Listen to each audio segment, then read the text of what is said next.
relationships and the racism, so on topic, quickly, what is your position on the importance of providing teachers and administrators training in restorative practices, anti-bias instruction, and cultural sensitivity, and perhaps not just saying pro or con, but why you would like to see that happen or why you don't believe it should? Okay, this is like my favorite question. So my school is actually working on restorative practices. We started it this year. I've been trained in it. I'm training my staff. My staff has gotten trained. My principal fully supports it. My students are getting involved with it, and I'm absolutely pro for it. I think it is huge, and it goes back to, again, the relationships. Well, it would be difficult to take a position against it. After having said that, I have tried to learn more about how it works. And as I mentioned before, apparently Great Britain is way ahead of us. They've been doing studies, etc. on this. My take on it is that in communities like Harford County, it's a lot more effective than it is would be in Baltimore City, where you have more family support, you have more community support, etc. And it goes back to, it seems to break down from what I'm thinking in the cities where you just don't have any family or any, the village, takes a village to raise a child, and they don't have that. Yeah, certainly restorative practices, or those types of, we've got to move towards those programs. Those are really just the beginning, right? This is not we're not going to break this in a day. We're not going to break this in a year. It's got to be a constant, consistent commitment to making sure we're breaking those barriers down for our children. Look at the budget. Did we budget anything for that? Remember one board meeting? Remember that board meeting that when Rachel added $100,000 to the budget for restorative practice? We didn't get it. Look at that budget. You didn't get it. That shows you where your priorities are. Hello. We didn't get it.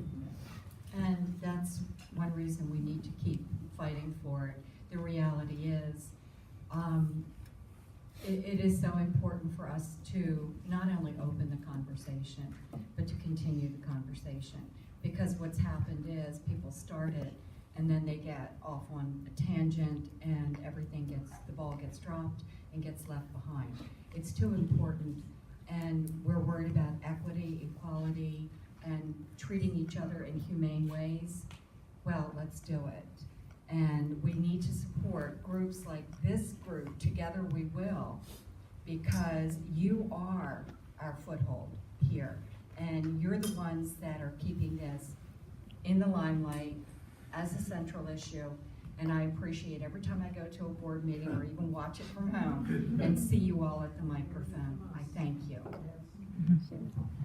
Yes, Together We Will has been a great advocate for this area. So I want to congratulate the Together We Will, and thank you for your strong advocacy before the Board of Education in getting things done like restorative practices and anti-racism programs.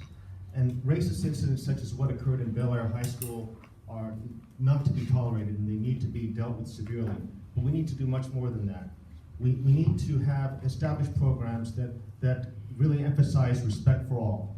There is simply no place for racism in Harford County Public Schools or anywhere. And it's more than just throwing money at a problem. It needs a well thought out plan that needs to involve the community, teachers, parents, students. Everyone needs to be involved. And such programs such as an aggressive social media campaign, teacher training, and having greater diversity among teachers and recruiting teachers of color is a very important issue that we need to address. And there's not been enough done in this area. And I have been an advocate for these areas when I was previously serving on the board, and I will continue to do so. I'm not afraid. I will continue to fight for these issues. Well, thank you. All right now. You know, the sad thing about restorative practices, because what we're talking about is having to have special programs and instructions to teach people what they ought to be doing in the first place. But they're important. They're especially important in a county like this one. Ms. Rush accurately described Harford County. We have racial issues here. And I'll go one step further. Some of the most notable incidents that we've had in our schools haven't happened in the schools that are diverse, or the schools where we have a lot of people in Title I. They're happening in the privileged schools, in the well-funded, in the places where people have plenty of money and which are not particularly diverse at all. But that awareness is something that is absolutely critical. It's something we need to reinforce every chance we get. Because otherwise, 50 years from now, we're going to be having the same conversation. And frankly, 50 years ago, I hope we wouldn't be having this conversation, And but we we're are. having it now. Yes, sir. I strongly support restorative practices.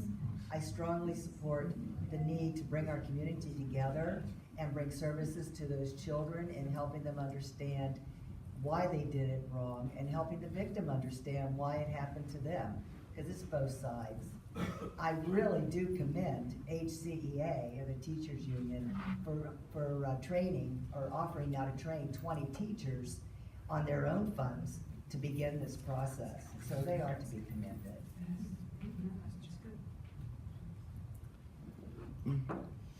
So a few months ago, I attended the implicit bias training that was held here. Thank you all. I would like to see a lot more people attend that. Not just teachers, but other staff and other members of the community, because this is a community issue. Restorative practices, I would like to see as well, because it not just gives us an alternative to, say, suspension, expulsion, but says, hey, we're going to take the time to try to fix this problem, and not just say, you do it and you're out.